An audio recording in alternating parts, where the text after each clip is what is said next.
I would also like to take this opportunity to very much thank EU, which is our donor for our WeEmpowerAsia program, which has really enabled UN Women to work with partners on exploring the dimensions of how the unpaid care issue is affecting women's economic engagement. And I'd also like to very much thank Sweden as a very key supporter of gender equality in the region, and I'm very pleased that we have the ambassador joining us this afternoon. Started, we would like to invite you to actively participate in the session using social media. You should be able to see the details. But what you need to know most of all is that we're using the hashtag #MakeCareCount. So please feel free to tweet from this session, and please use that hashtag #MakeCareCount. Thank you very much. So, I'm very pleased to see that we have a lot of participants in the room already, and I know the number's still going up. So I'm looking forward very much to a very interactive and interesting discussion this afternoon. So let's get started. I would like to first of all hand over to His Excellency Staffan Hellström, who is the Ambassador of Sweden to Thailand, Myanmar and the Lao PDR. And he has very kindly agreed to give some opening remarks to us. So welcome, Staffan, and I hand over to you now. Thank you very much, Sarah. Unpaid care and domestic work, that's the starting point for this session. It is seldom made very visible. Still, its value is just stunning. At least 10.8 trillion US dollars, based on an estimation of unpaid wages on the global level. How much is that? A lot. 3 times the size of the global tech industry. And it's first and foremost performed by women. 3/4, 76% to be exact. Women perform most of the unpaid care and domestic work, hence they are prevented to realize their full potential in terms of paid work on the labor market. It is as simple as that. But again, too seldom made visible. In spite of the potential economic gains of women taking their equal share of paid work on the labor market. In Asia Pacific, the potential gains from gender equality have been estimated to add 4.5 trillion US dollars to the regional GDP in 5 years. 58%, more than half of that increase, is expected to come from improving women's labor participation. But the trend here looks different. Asia Pacific is the only region in the world where female labor market participation is actually decreasing. From 55% 25 years ago to 50% 2018. In Thailand, the country where I'm based, women undertake 173 minutes of unpaid work daily, almost 3 hours if I count right, against men's 56 minutes, less than 1 hour. And the pandemic has added to the burden on women. Lockdowns have become a strong driver of housework at home. School closures have left billions of children in need of care, and gender-based violence has sadly increased. Additionally, I've been asked to share some experiences from Sweden in this regard, and it's fascinating to do that since so much has changed during my lifetime. During the 1950s, when I was born, around 30% of women in Sweden had paid work. 2019, the figure was almost 77%. And initially, now we have an explicitly feminist government. I don't think they used that vocabulary when I was born in 1955. Now, how did this happen? Through 3 major factors. First of all, the demand for an increased labor force. Secondly, a strong women's movement, women human rights defenders of their time. And thirdly, a political will to shape a fair and gender equal society. Which were the major reforms? Well, first of all, separate income taxation almost 50 years ago. creating strong incentives for women to enter the labor market. Secondly, development of high-quality government-subsidized public childcare from early 70s and onwards, reaching full coverage of demand in the early 1990s. Today, 97% of kids between 3 and 5 are enrolled, and we have a high percentage also of the younger children. Point 4, the Anti-Discrimination Act and an explicit prohibition against the disadvantage to persons on parental leave. Point 5, paid parental leave from 1974, including for fathers, now compensating 80% of the salary up to a ceiling. And not least, the introduction of what's called daddy's months in the paid parental leave, meaning that 3 months of the total leave are reserved for fathers, 3 months for the mothers as well, but these 3 months, they can't be transferred to the other parent. They disappear if you don't use them.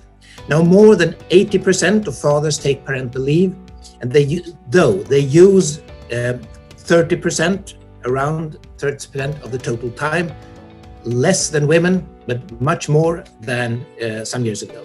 Well, I could, of course, make a long list of challenges as well.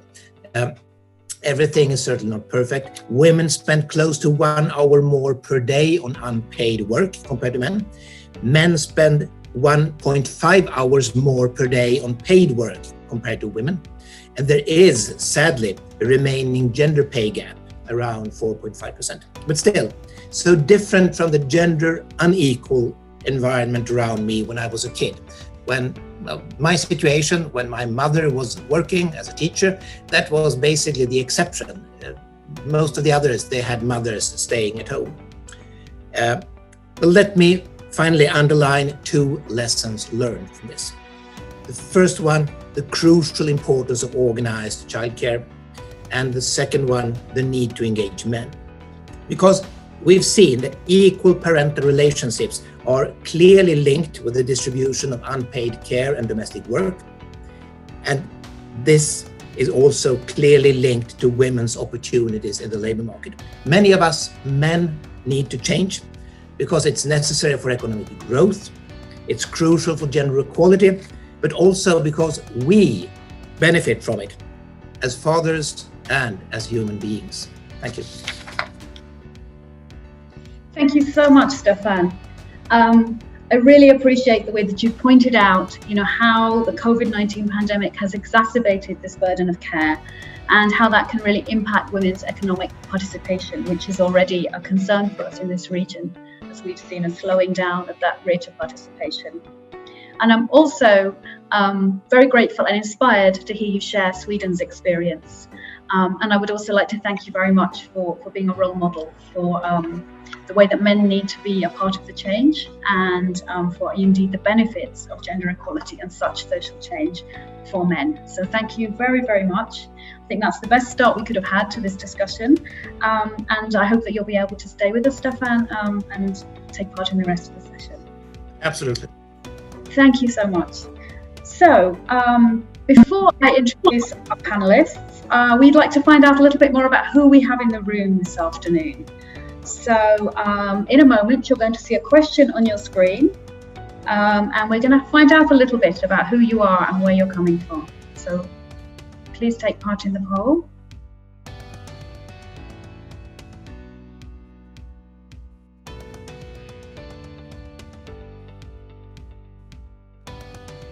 It's quite interesting watching the bars changing as you all fill in your results here.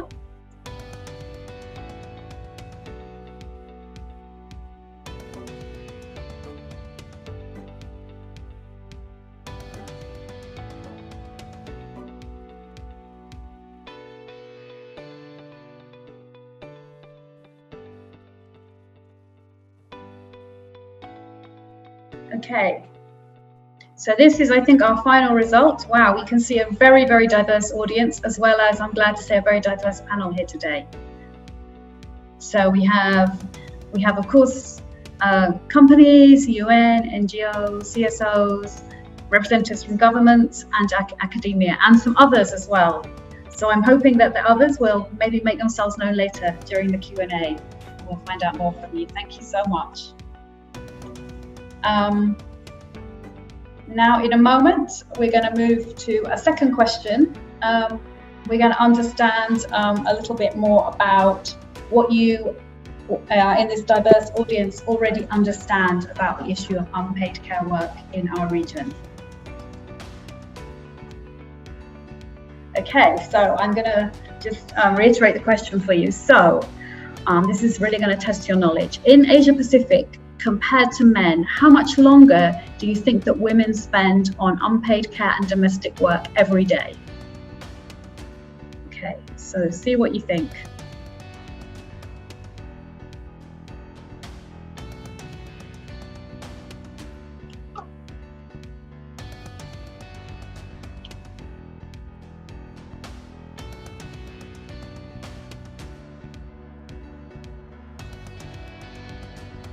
Quite diverse responses coming.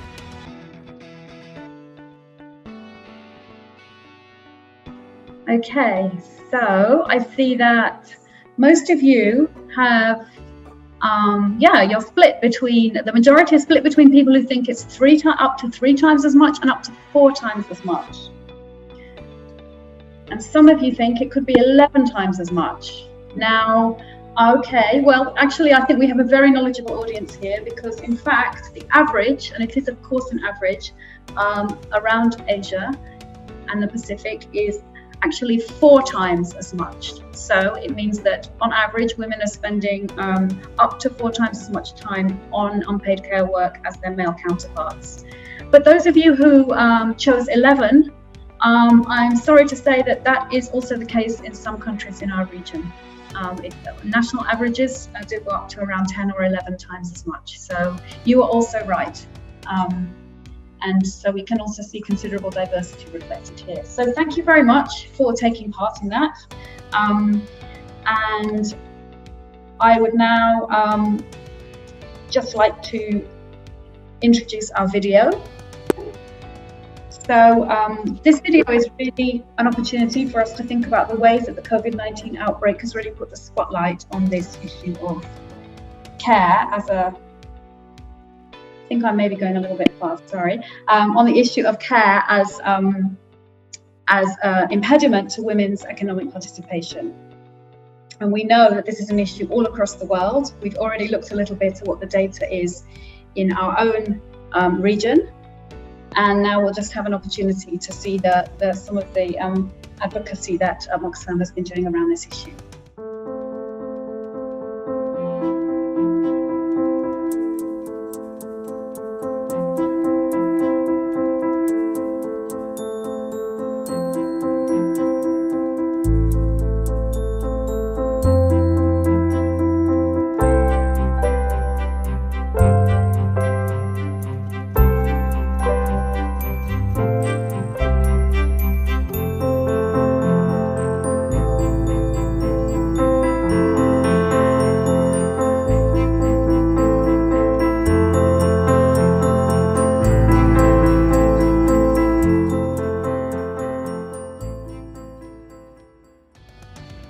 Thank you very much for the video.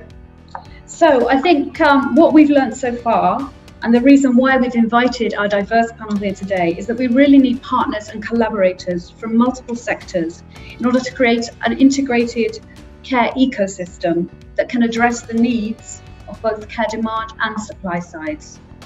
And also to be able to ensure that we really are able to support this with appropriate policy, financing, and the regulatory frameworks to make care safe and good quality.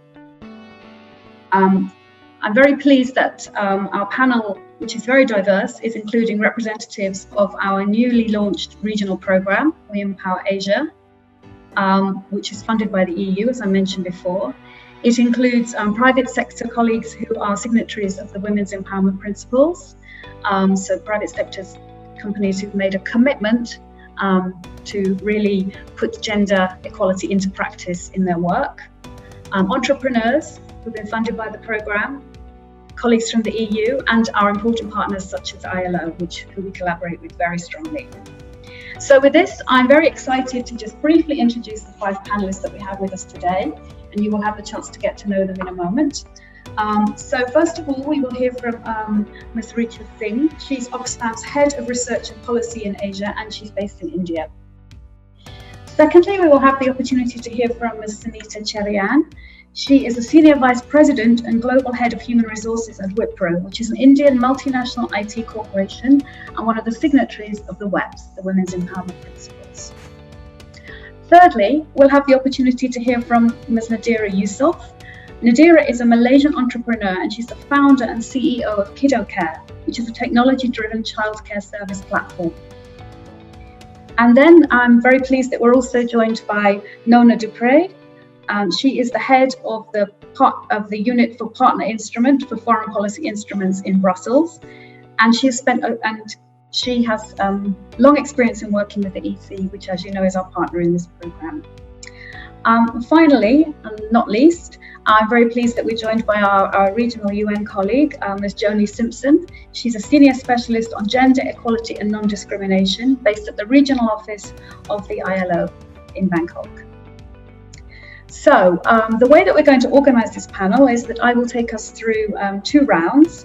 We'll start off talking about some of the gaps and solutions to unpaid care issues. And in our second round, we'll look a little bit more at some of the lessons learned and new developments that are emerging from COVID-19. Now, I hope very much that we can have the opportunity also to talk about some of the questions that you, the audience, would like to raise.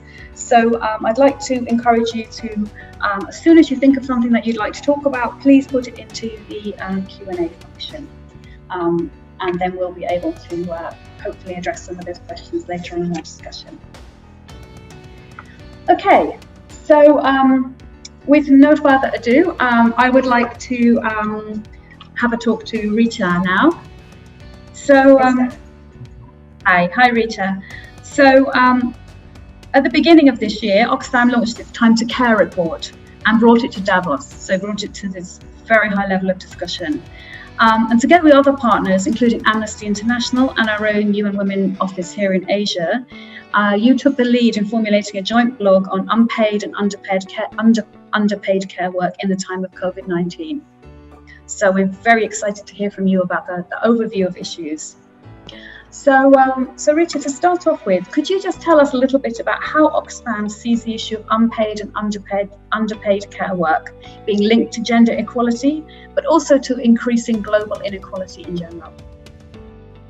So Sarah, I'm speaking from India, and as I speak to you, our economy, market economy, has come to a grinding halt. But the care economy has been running, and it has been running across the world. And this really brings us to the crux of the issue, that across the world, women have been putting about 12.5 billion hours every day on unpaid care work, but really getting very little out of it. And you have women not just helping economies and societies to survive, but also thrive. Not only are they contributing to the reproductive economy, but as we've heard from this Honorable Ambassador, they're also contributing huge economic wealth to the economy. And yet, they stay at the bottom level. They're not just that they're deprived of the chance to education or to skill themselves, but they're also deprived the chance of changing the situation, because with little skill, no time for political participation for anything, they're really left at the bottom of the economy and society. And at the same time, and that's the reality of Asia, that you have this 1% which has been making huge amount of wealth.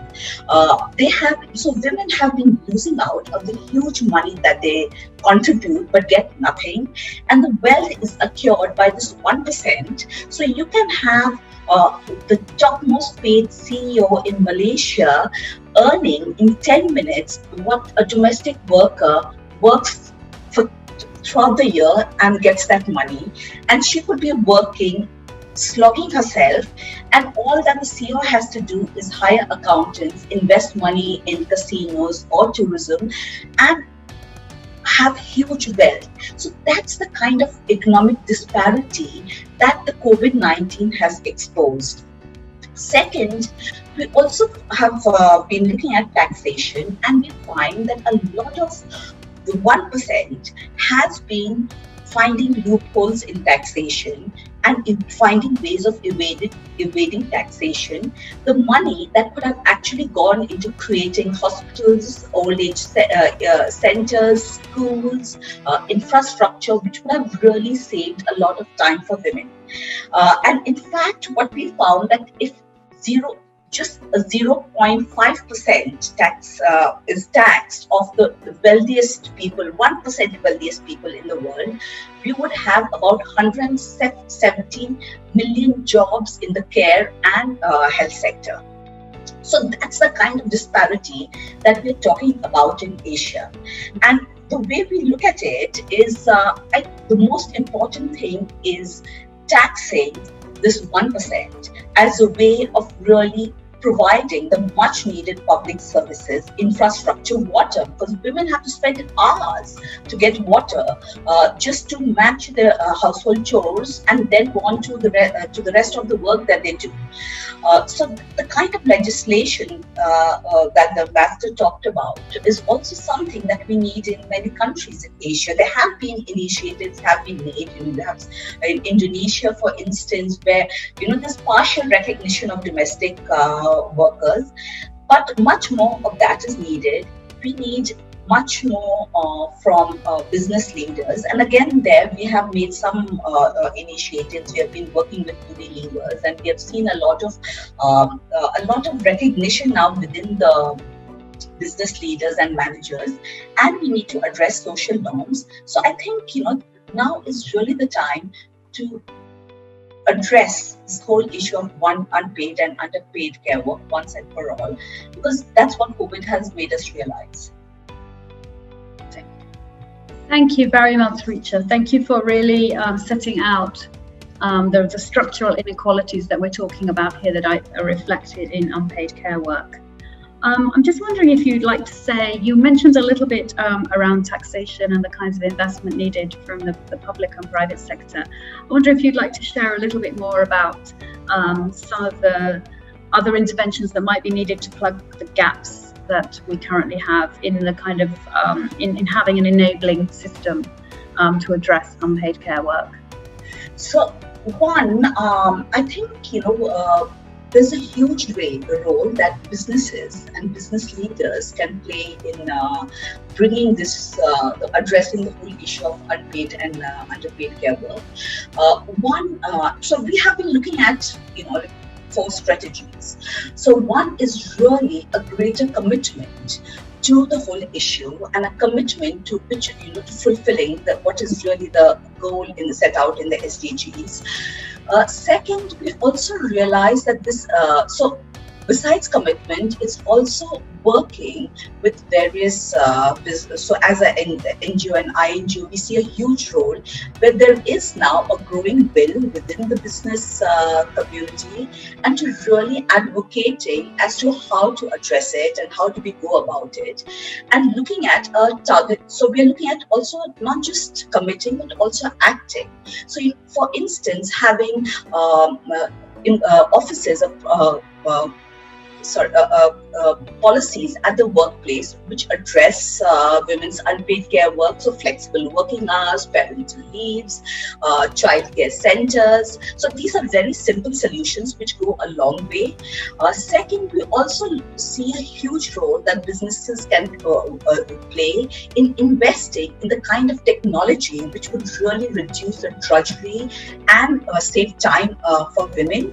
Third, I think there's also the need through advertisements, and we've seen Unilever play a huge role here in having advertisements which show women in a far more progressive role than that is generally shown. So these are some steps that can be taken. Third, we also see that it's not that just one business or one corporations can act is really a need for collaboration, because there is a need now to change the larger thinking and the larger infrastructure around the care economy. So a collaboration between businesses, civil society, governments. We also see a huge need for changing social norms and mindsets through public campaigns, through education. So these are the 4 strategies that we've been looking at in Oxfam and working on. Thank you very much, Richa. Thank you very much. Now, this is a good moment, as you've just been talking about the kinds of interventions that we need from different sectors, and including the partnership that's needed with the private sector. I think this is a great moment for us to turn to Sunita Cherian from Wipro, which is a company that's taken a lead really in some of the progressive company policies and practices to accommodate employees' childcare responsibilities. And this is actually reflected in a 93% retention rate of female employees returning to work after parental leave. And Wipro is also actually a signatory to the Women's Empowerment Principles, which I referred to earlier on. Sunita, if I could turn to you now, I would like to ask you if you could please tell us a little bit about Wipro's holistic life stage-based approach to its female employees. Thank you, Sarah. Good afternoon, all. It's indeed a pleasure to be here with you all today. As Sarah had introduced, I represent Wipro. We're a global IT services company. We clock annual revenues of over $8 billion, employ 180,000 people from over 130 nationalities, of which 35% are women. So it's interesting that you should ask about our model and the barriers that I see around us. So first, let me touch a little bit about the barriers before I come into what we've done at Wipro.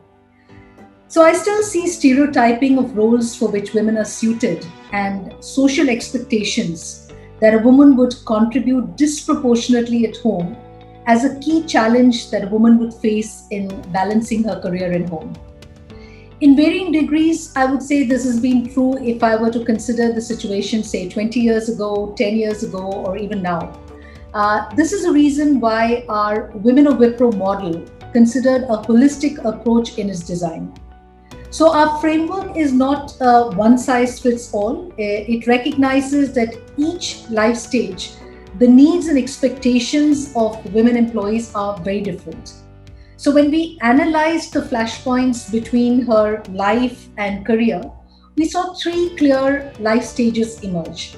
And all the actions that we've taken is to cater to each of these life stages and how is it that the organization could really help there.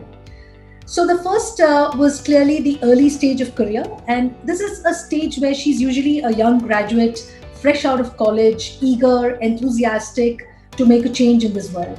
So happily, this is also a time when the familial pressures on her are perhaps the least. So her ability to participate and contribute in assignments without boundaries of geography and timing are much higher at this stage. So what we did is we aligned our efforts to focus on building perspectives and fueling aspiration by giving her a lot of opportunities and projects across technologies and locations. So we found that this helps her confidence and exposure and gives her the platform to be ambitious about her career in the subsequent stages. So the key word here is exposure and how do you really fuel their ambition. The second life stage is when familial pressures and societal pressures start mounting. And this is typically a time when she's gotten married, she's got children, and she needs more time to spend with them and care for them. But she's still in the prime of her career, and she's got experience across a wide range of technologies, has probably managed projects across verticals and geographies, and still has her energy levels are still very high. So it was important for us to recognize these strengths rather than view the flexibility that she required as a factor that would kind of hold us back. And at the same time, it's also important, I would say, at this stage that there's no compromise on the quality of opportunities that come her way. Because that is what builds the platform for further success. And I would also say that from her side, it's equally important for her to not just take the flexibility, but to create a personal ecosystem that supports her career ambitions. So what this means is, don't try to be a superstar, set expectations with family and friends, that they would have to be flexible when there is time, when she needs to take some time at work, and not just for critical situations, but an ongoing basis. So I think establishing this balance is extremely important for her future success. And that's what we kind of, reiterate. When one moves into the third life stage, one is probably in an upper middle management or a senior management role. And having invested in her for so long, this is the time for the company to leverage all that investment for good business results. And the way we've done that is to really empower her to lead with confidence. So at this stage, our mentorship programs, they just help her navigate the so-called power networks and be visible as thought leaders within their field. So this has also positioned them as caring leaders who help build the next wave of managers and leaders within their teams. So in a nutshell, Sarah, that's the WOW framework that we have, the life stage based approach, which has really helped us in our journey this far. Over to you. Thank you very much, Sunita. And I really appreciated hearing about how you talk about such a human-centered approach and talking about women not as a problem and their families not as a problem, but as people and as contributors and people with so much growth potential. So that's really interesting and inspiring. Thank you. I'm going to just quickly ask you one follow-up question, Sunita, if that's okay. I just wondered if you could just highlight a little bit the use of the women's empowerment principles as guidance in the process that you've been through at Wipro. I think the empowerment principles have been good because it's something we can always go back to and kind of measure ourselves whether on where we stand and what further improvements we need.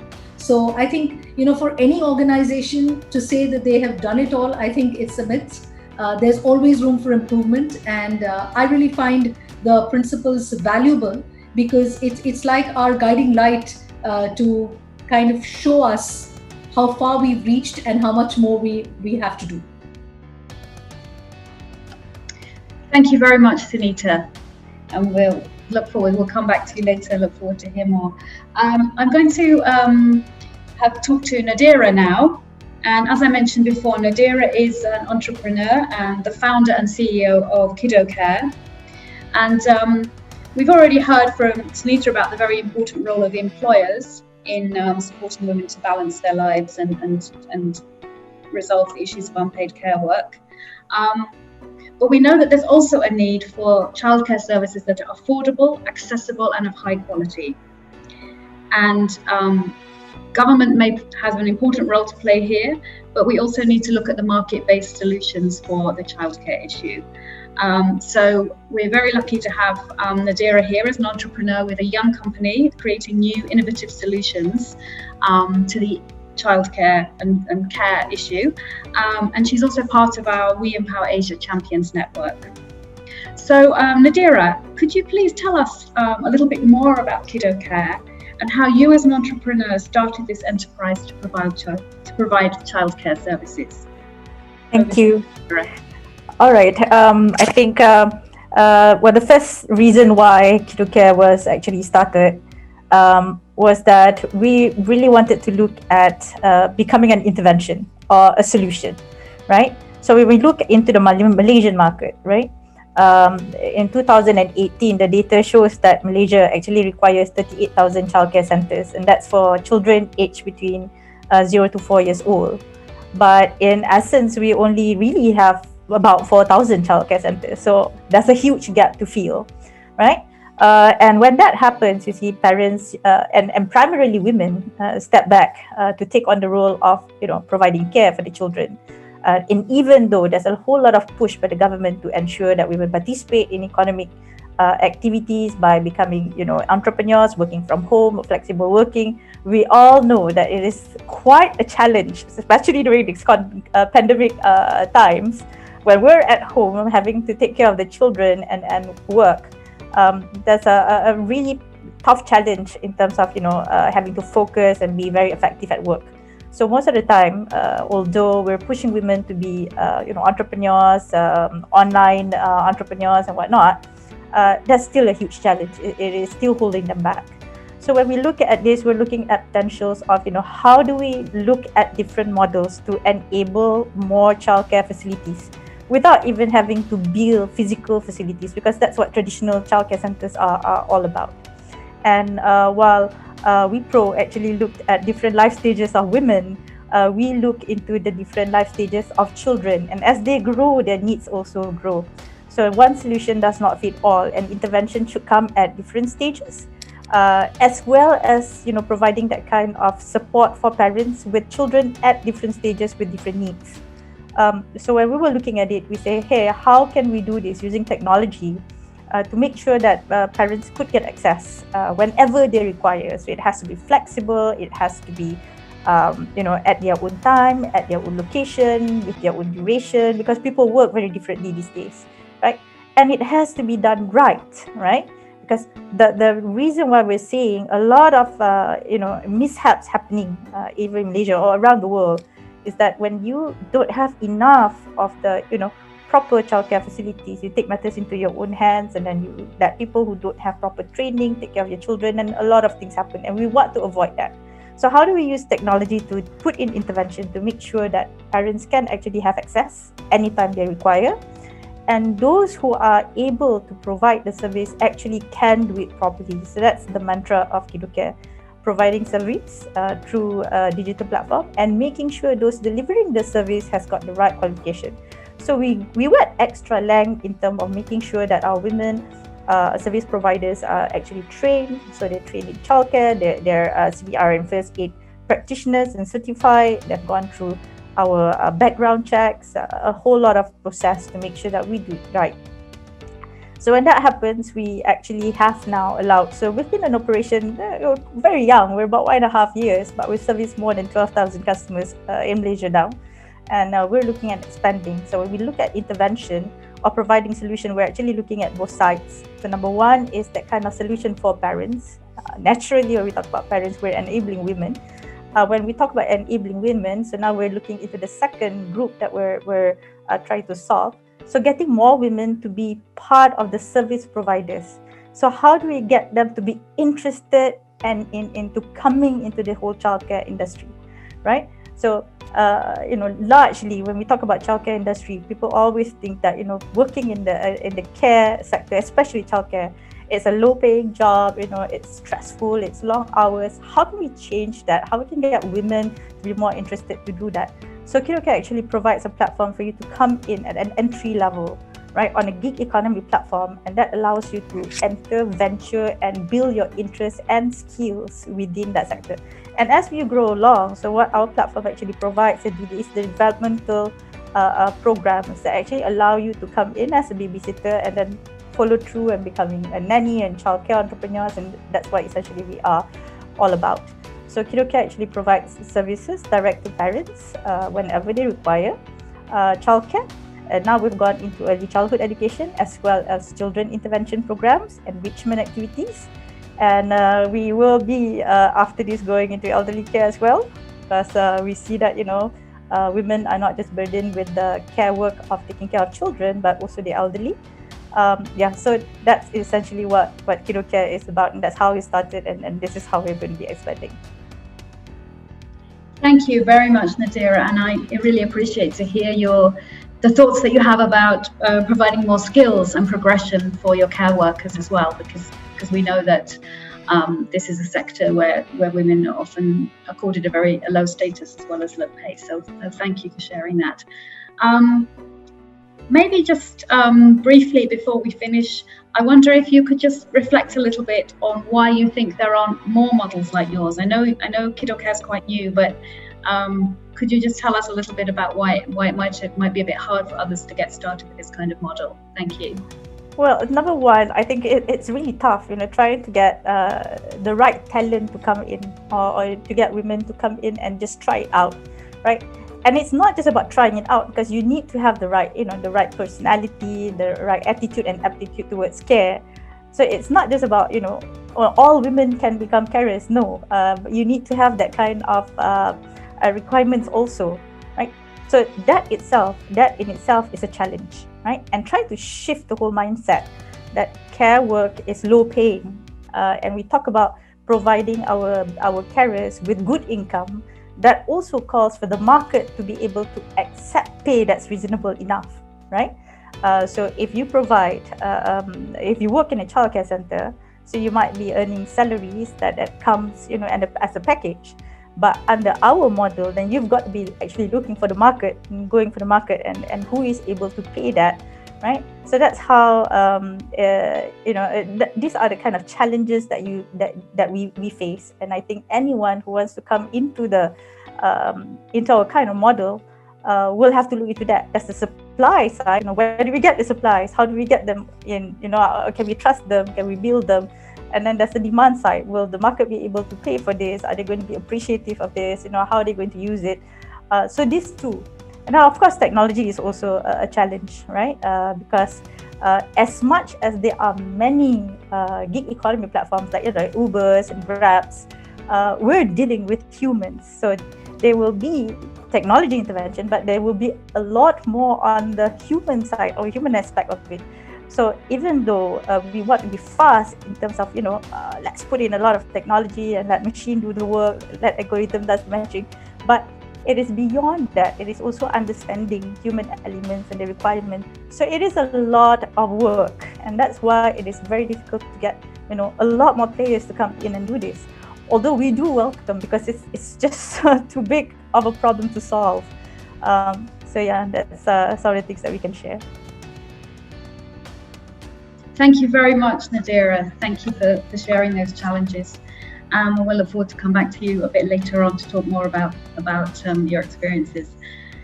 So I think I'm going to turn to Nona Dupre now, our colleague from the European Commission, because I think we're all aware that in order to enable these innovative solutions, we do also need progressive government policies, we need regulatory frameworks for care services and care providers, and we need public as well as private investment.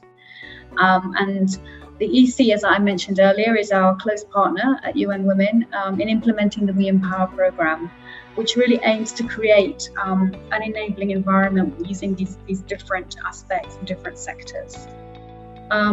So Nona, if I could turn to you, I would like to ask you a little bit about what you think is the importance of addressing unpaid care work to increase women's economic participation. And maybe you could tell us a little bit about what is really the role of governments in addressing this issue, and how the EC is investing at the moment to help to overcome the unequal care burden in Asia Pacific. So Nona, I'll hand over to you now if it's okay. Yes. Good afternoon to you all. Thank you very much for having me here. I'm delighted to speak after my distinguished fellow panelists. I've been listening very careful to them, and it's really heartening to see that it can be done, and some people are really working on it, and it also doesn't seem really like rocket science. So we really have to continue to work on this. So first, let me start by thanking UN Women for their ongoing tremendous work on women economic empowerment and for organizing this session. As you have heard from the ambassador, gender equality is really one of the fundamental values of the European Union, and we keep on working hard to ensure that Europe is a great place for women. We have legislation on pay discrimination, on equal access to goods and services, on laws prohibiting sexual harassment at work, also the protection of pregnant women, etc. But we're not there yet. There is a big gender gap still, and also it's very unequal according to the EU member states. We don't have the same situation as in Sweden in all of our member states. But we have the EU Gender Action Plan in external relations We also have the new EU gender equality strategy. So we really want to remain committed to promote gender equality, both within the EU member states, but also across the world. So we are, of course, fully aligned with the women economic empowerment principles. So we do take action to promote gender equality in decision-making in EU politics and also on boards of publicly listed companies, but we're still a way off. So in 2019, we've worked on the EU Work-Life Balance Directive. This entered now into force. That's a very important piece of legislation. It aims to better support work-life balance. We've heard this before from the other panelists. This is a very important aspect of gender equality, to encourage a more equal sharing of parental leave between men and women, and to address the women's underrepresentation in the labor market. So thanks to this directive, there are now additional protections for parental, for paternity, and for carers leave, as well as the right to request flexible working arrangements. The aim is, this has been said before, but it's not only to improve the work-life balance, but it's also to contribute to an increase in women's employment and families' economic stability, which is also a very important aspect of gender equality. As I've said, the EU efforts are not limited to Europe, but high social and environmental standards and the respect of human rights are also an overarching EU principle that is integrated in all EU policies, internal and external. So, for example, we have developed a trade policy, which is based on values to promote sustainable development, economic inclusiveness, human rights, a fair and ethical trade, the fight against corruption, labor rights and environmental protection.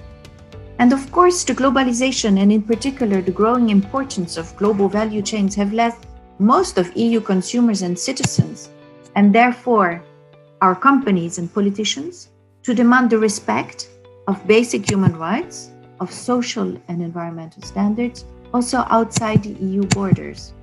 And we have to recognize, and we really have to work on this, and we have to exercise this power that we as individuals, as citizens and as consumers, we have a strong power to induce change. So, I speak as a public official, but governments regulate, but citizens also have a role in determining the course of action. We all know that empowering women is the right thing to do. Many studies have shown the benefits that women empowerment can bring economically, socially, and as a fundamental human right. So what we aim to do as EU is to have actions in the field of women economic empowerment to contribute to improve the economic, societal, and social resilience by recognizing that women are key drivers of innovation, growth, and jobs, and also to promote a level playing field and fair competition for business and international trade. So through our program, our common program with UN Women and ILO, through the EU Partnership Instrument, the EU cooperates with partners around the world to translate these political commitments into concrete actions. And I do believe that these efforts are crucial to empower more women to participate in local and global economies. We are all interconnected. We've seen it even more today. Our societies and economies are interconnected in an open global economy where products are produced along value chains that crisscross numerous countries and economies before reaching the consumer. So it's only if we address the issue in every country that we will get true equal economic participation for women. So this is very important in laying the ground for the multiple choices that we have in front of us. We need to work together. Government and the public sector have a key role to play. But as my fellow panelists have shown and have said before, we cannot underestimate the crucial role that the private sector, that civil society and individuals alike have in such a joint effort to achieve true gender equality. Thank you. Thank you very much, Nona, and thank you very much in particular for summarising there, the ways that we need these different sectors and different players to work together. And so really coming after that perspective on the ecosystem that we need for integrated care solutions, I want to turn now to our colleague Joni from ILO to talk a little bit about the research that ILO has been doing about what the future of work in the care economy may look like. So this is important research that ILO has been working on over the last few years, looking at the future of work. And we're especially focused today on your report on care work and care jobs for the future of work. So can you just tell us a little bit, Joni, about what ILO's findings are about what the future of care work will look like and how this could impact women's unpaid care work and women's work in the paid care sector? Centenary. Thank you very much, Joni. Thanks, Sarah. So look, it's been a bit of a journey for ILO. We had a Women at Work centenary. As you may know, we turned 100 years last year, and a lot of research was done to myth bust and look forward to see what we could learn. And some of the key findings were around the fact that 70% of women in the world wanted to work in paid care or paid jobs outside of the home, and 66% of men agreed with that if women carried on with the unpaid care work. So, this is really saying something very strong. The research has really pointed to the fact that unpaid care burden is the number one issue for, although there's a need for an integrated approach, this is the top barrier, and it's definitely the top barrier in this region, but also a big opportunity. And if we look at the statistics, so in the report, we see that 49.5% of women of working age declared that they were not looking for work, or they were not in work because of that care burden. And then you could say that men only had 7% of that situation. So it's really shedding light and showing us that we have this 25% opportunity gap. Of course, there's some women who want to stay home and care for children, but 70% want to work.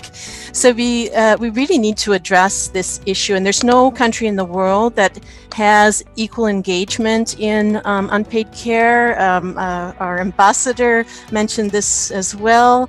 And we also heard that it's 4 times as high here in the region. But one of the other things that I find very interesting in this graph here from the care report is that women in this region do the longest days, if we put the paid work and the unpaid work together. And over the last 15 years, the average time women devoted to household work and caregiving reduced only by 15 minutes. And for men, it only increased by 8 minutes in this region. So we've clearly got a situation happening here, because if we don't get over this, we'll be another 208 years before we actually close it. So on to the next slide here. Investing in care. So what we know is that when women are have families, their employment rates tend to be higher in countries where GDP is invested in public social protection and care services. And I'd like to flag that public is important, because private sector will be able to serve a certain category of workers, and it's important. But the public service is more there for making sure that those women who are in the informal economy, who are unable to afford a care provision, can get access to it, and women and men alike, I should say. So throughout Asia and the Pacific, we know that there are investments in care happening, but what we do know is that the investments are not enough. So if we're rendering the unpaid care visible, I'd like to mention that in this region, 8.9 billion hours were spent in unpaid care in 2018, every day. And that's equivalent to 1.1 billion people working 8 hours a day with no pay. So these are telling figures of importance of rendering this care issue. And there's a lot of work right now looking towards actually investing in rendering GDP broader and including unpaid care. And there's a new statistical definition to include unpaid care in all of our labor force and time use statistics. So this element of investing is indeed important, as it's already been pointed out. The aspect of aging population in this region is a huge problem for many of the East Asia countries, and it's coming online in Southeast Asia as well. There will be a need for more care services. And one of the things we also found in this report is that there are critical times. The colleague at WIPRO mentioned the life cycle approach. Well, in the women with 0 to 6-year-old children, this is the hardest part because this is really a focus where there is a need, because this is where they spend the most time in the unpaid care and will need that support to manage their career. So in terms of the investment, if we could go one back, please. Yes, so in investing, showing certainly that where higher GDP investments are in public expenditures and social protection and public care services, well then employment rates of women with families are higher. And throughout this region, GDP investments in care policies tend to be very low, unfortunately. For example, South Korea investing 1.9% of GDP, India 0.3%, Indonesia 0.2%, whereas countries like Sweden, Denmark invest over 8%. So this access to publicly funded and affordable high quality care for children and elders will allow these both women and men to expand their opportunities and to be more active both in companies but also improving their skills and so on. So when we look at the infrastructures, this investment is really key. And I keep saying investment because often it's seen as a cost. So investing in care will generate jobs. By 2050, more than 46% of the population will be 60 or older. Women will be taking this up if no one else does, unless we invest in building those jobs. And increased investment in public care services to achieve the SDG would create 182 million more jobs by 2030 in this region. So off to the second to last slide, but it's really the last one. Really, it's important that we take this investment ahead and we can support workers in their evolving care responsibilities. I'd like to mention that the ILO, through its tripartite structure, has minimum floors and agreed upon standards of what is work-family balance measures and lots of guidance, as well as things like maternity and paternity and setting up care systems and social protection systems. So there's a lot of guidance out there. We need to protect and value domestic work and care work sectors, which seems to be the biggest strategy used in the region at this point. And we really do need to increase women's voice and leadership in policy making, which is often missing. Now, the last slide is the 5R framework. And this is recognizing, reducing, and redistributing unpaid care, as well as valuing care, remunerating care with domestic work and care workers. So that it is equal pay for work of equal value, as well as their representation in social dialogue. So I'll end on that and hand back over to you, Sarah. Thank you very much, Jenny, for that overview. And I'd like to assure all the participants that we'll be able to share the slides with you afterwards, so you can look at the details of 5Rs and so on. I would just like now to develop our discussion a little bit more and ask the panelists a little bit about what you see as some of the lessons learned new developments that are emerging from COVID-19, and really look at how we can use this momentum that's been highlighted by the experiences we're all having during this pandemic to accelerate the progress that you've all clearly illustrated that we need to see towards more integrated care solutions. Maybe Richa, would it be okay if I just turn to you first, because I think this is something you referred to as well at the beginning when you talked really about the context of COVID-19. So maybe you could just share your thoughts briefly. Richa, you're muted at the moment. So we have seen a lot of governments expressing gratitude to healthcare workers and people expressing gratitude. I think this is a moment to now push the boundary beyond gratitude and beyond just healthcare workers to the larger carers and to the care economy, and come up with, much more concrete action.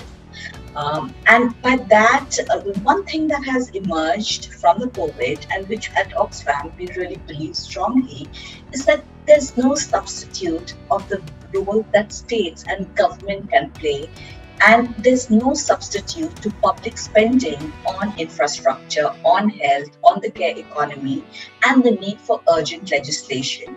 And even way back in 2017, Lancet had shown that only 50% of the governments were prepared to deal with this kind of a pandemic. So that's one. The second, I think this is also equally important now for the private sector, which was so big prior to the pandemic, to really step up. And we really need to see far more action from the private sector in contributing and in investing in the care economy. And third, it's also time to engage men and to have that kind of public campaigning to address social norms, so a kind of an integrated but centralizing the whole issue of care economy, which is now, that's the huge learning from COVID-19. Thank you so much, Richa. And actually, you've highlighted there the issue of regulation and the issue of the engagement of men. And that actually brings me to a question that we've had from our audience.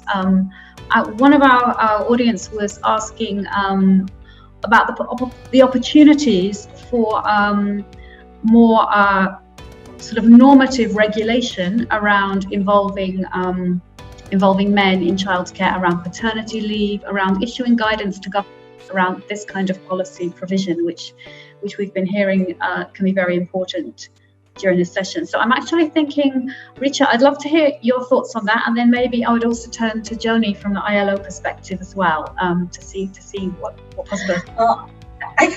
Speaking from the experience of India, where the government has earlier made this move, and speaking from the experience of a lot of countries like in Asia, where legislation of this kind on parental leave, on men taking time to devote to unpaid care work, does have a huge role to play, and it really provides the kind of impetus from above.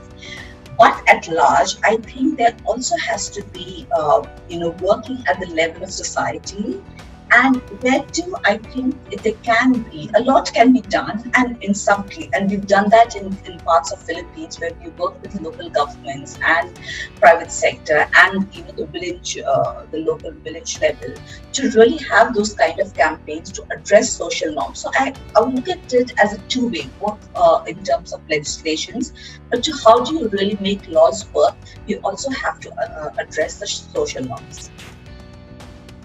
Thank you, Richa. I couldn't agree more that legislation and the social norm change have to be our dual focus.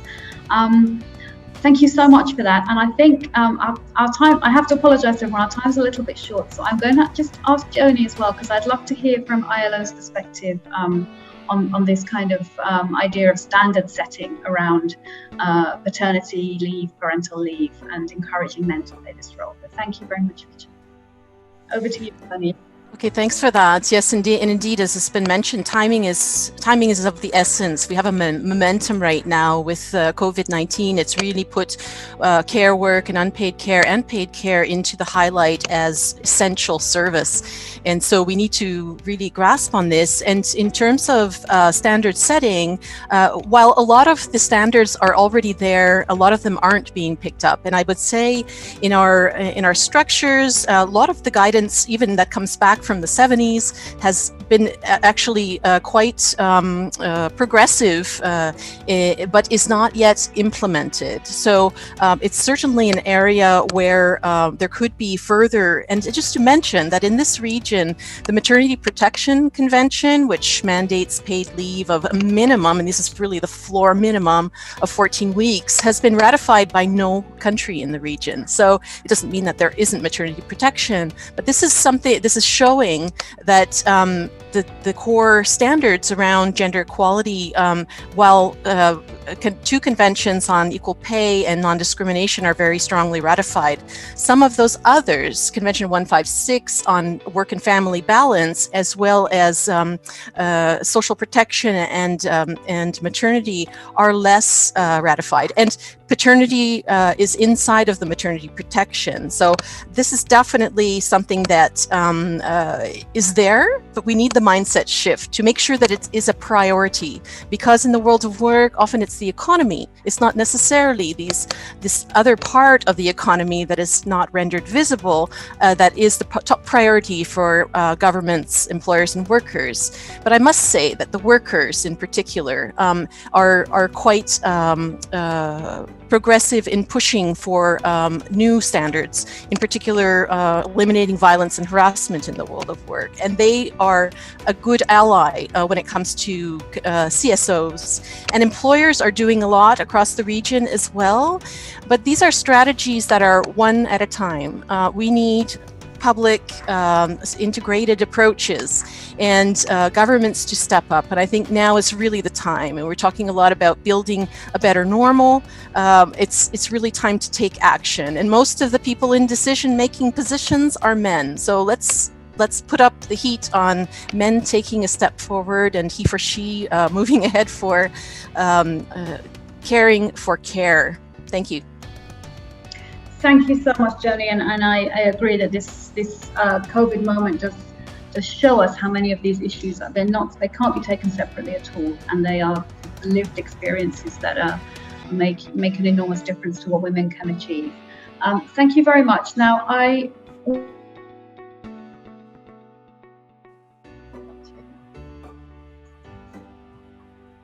I'm really sorry, I think that was a little connectivity problem. I'm back. Okay, I would really like to maybe turn to Sunita now, if I might, because I would love to hear the sort of private sector perspective on how you feel this COVID-19 situation could potentially create, or if you feel it can create momentum for positive change. Understanding that, of course, the economic impacts on the private sector are still being counted and have been quite tough. Thank you. True, Sarah. So I think it's a very real situation that there are expectations about a woman caring for her family, just like there are expectations about a man caring for the family. So when you consider this holistically, companies' policies must be supportive of the need for its employees across genders to care for their family. So I wouldn't say policy should be only for women. I think policy should be gender neutral for all employees. So if you're talking about policies like work from home or parental leave, childcare at work, flexible timing, telecommuting, they're all recommended and enabled for all employees to care for their family. However, in my view, that should not be the only remedy, right? So these should just provide a stronger foundation for employees to balance work and home.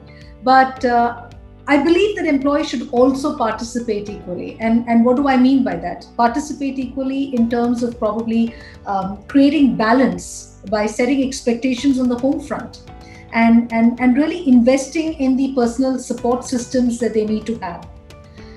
Specifically coming to the pandemic and what's happened with the pandemic, well, I feel that policies like work from home telecommuting, etc., which might otherwise have taken years to stabilize, have quickly found acceptance as ways of working. Right? So today we have less than 3% of our employees, for example, who are coming to work.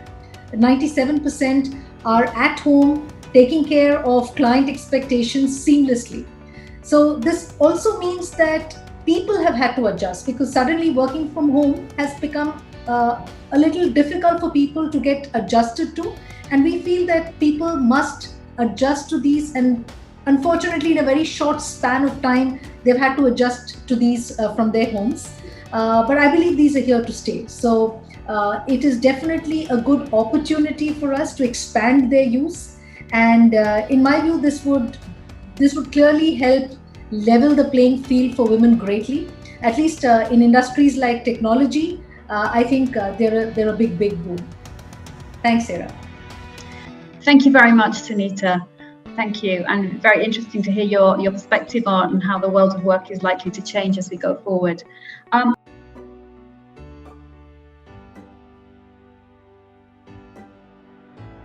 really sorry. I would like to very briefly now turn back to Nadira. And Nadira, I would like to just hear from you just in a couple of minutes, if that's okay.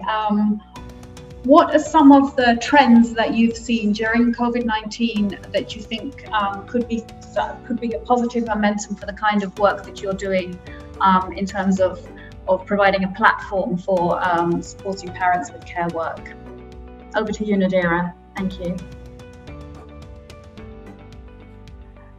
So I very much agree with Sunita when she mentioned about how the whole COVID situation has actually pushed for a work at home, flexible working arrangement, using technology more to enable businesses and whatnot. So you're suddenly being forced to adopt and adapt to all that.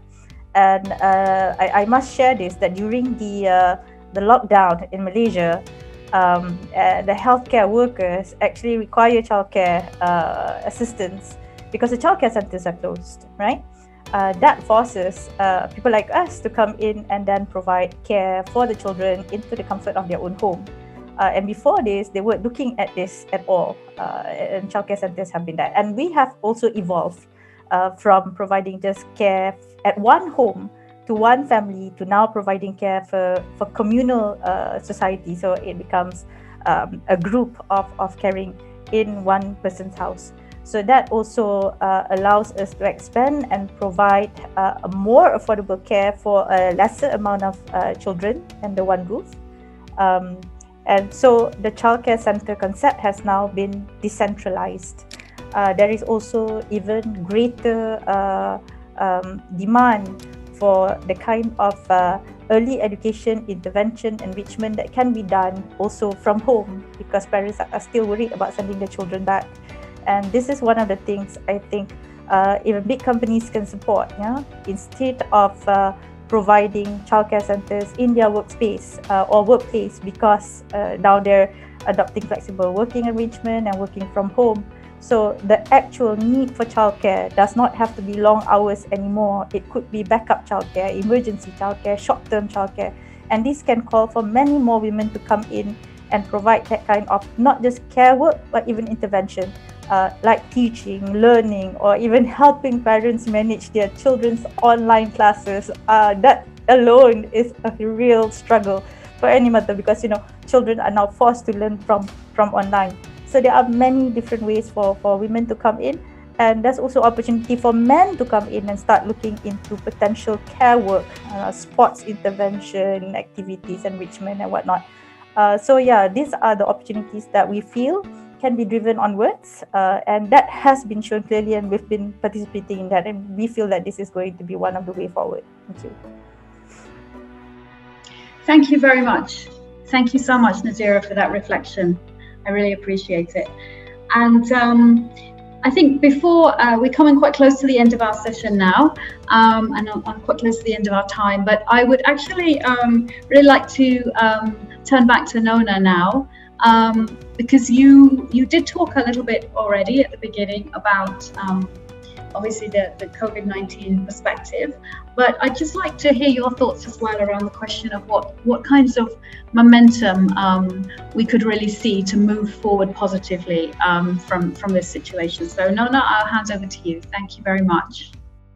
Thank you, Sarah. Well, I mean, I think it's quite obvious.